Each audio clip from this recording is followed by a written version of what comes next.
সুন্দরবনের আসল সৌন্দর্য কি শুধু ছবিতেই দেখা যায়? একদমই না। গোসাবা, সজনেখালি, দোবাকি আর পাখিরালা, সাথে ইলিশ উৎসবের আসল আনন্দ নিজের চোখে দেখতে হলে একবার হলেও আসতে হবে সুন্দরবন। আমরা এই অসাধারণ ট্যুরটি করেছি সোনালী ট্যুর অ্যান্ড ট্রাভেলস এর সাথে। আমাদের এই যাত্রাটি শুরু হচ্ছে ক্যানিং টু ক্যানিং। সোনাখালি থেকে বোটে ওঠার সাথে সাথেই আমাদের একটি গোলাপ আর একটি ম্যাঙ্গো জুস দিয়ে ওয়েলকাম জানালো সোনালী ট্যুর অ্যান্ড ট্রাভেলস। বোট ছাড়তেই পরিবেশন করা হলো লুচি, আলুর দম আর মিষ্টি, তারপর চা আর চিংড়ি মাছের ফ্রাই। খাওয়া শেষ হতে না হতেই আমাদের সামনে খুব সুন্দর করে সাজিয়ে নিয়ে চলে আসলো সুন্দরবনের বিখ্যাত ইলিশ মাছ। রূপালী ইলিশের সেই দারুণ রূপ দেখে আমরা বেশ কিছু ফটো আর ভিডিও তুলে নিলাম। কিছুক্ষণের মধ্যেই আমরা পৌঁছে গেলাম গোসাবাতে। ঘুরে দেখলাম ঐতিহাসিক বেকন বাংলো, যেখানে 1932 সালে রবীন্দ্রনাথ ঠাকুর এসেছিলেন। এরপর লঞ্চে ফিরে দুপুরের লাঞ্চে ছিল চিংড়ি মাছের মালাইকারি আর ইলিশ মাছ। খাওয়া দাওয়া শেষ হতে না হতেই আমাদের হাতে তুলে দেওয়া হলো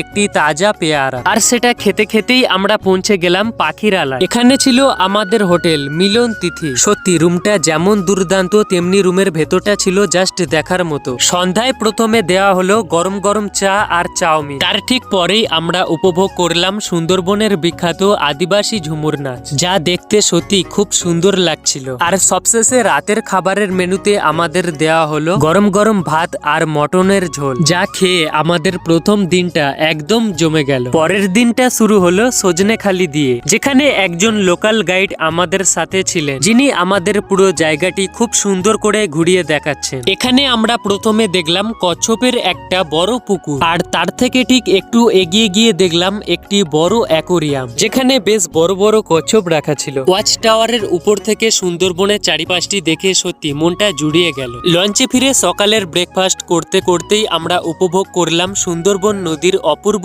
দৃশ্য। এরপর এলো আমুদে মাছের ফ্রাই। এটি খেতে খেতেই আমরা পৌঁছে গেলাম দোবাকিতে। দোবাকির বিখ্যাত ক্যানোপিও ব্রিজের উপর দিয়ে জঙ্গলের মাঝখান থেকে হাঁটার অভিজ্ঞতাটি ছিল সত্যি অসাধারণ। এখানকার ওয়াচ টাওয়ার থেকে আমরা জঙ্গলের মনোরম দৃশ্যটি উপভোগ করলাম, আর ভাগ্য ভালো থাকায় একটি হরিণেরও দেখা পেয়ে গেলাম। দুপুরের লাঞ্চে আজ আমাদের জন্য ছিল কাতলা মাছের কালিয়া আর গরম গরম ইলিশ ভাপা। বিকালে আমরা ঘুরলাম পাখিরালা মার্কেটে। সন্ধ্যায় হোটেলে ফেরার সাথে সাথেই আমাদেরকে দেওয়া হলো গরম চা আর পকোড়া। আর দ্বিতীয় দিনের রাতে মেনুতে ছিল ফ্রাইড রাইস আর চিলি চিকেন। সত্যি আমাদের দ্বিতীয় দিনটা দারুণভাবেই শেষ হলো। আজ আমাদের সুন্দরবনের শেষ দিন। বোটে উঠতেই সকালে টিফিনে দেওয়া হলো লুচি আর আলুর দম। তারপর পৌঁছে গেলাম দয়াপুরের বিখ্যাত মন্দির, যেখানে ছিল বজরংবলী, বাবা ভোলানাথ আর মা বনদেবী। এখানকার ঠাকুর মশাই সুন্দরবনের ঐতিহাসিক জীবন নিয়ে অনেক গুরুত্বপূর্ণ কথা বললেন। ঠাকুর মশাইয়ের কথা শুনে সত্যি অনেক কিছু জানলাম। এরপর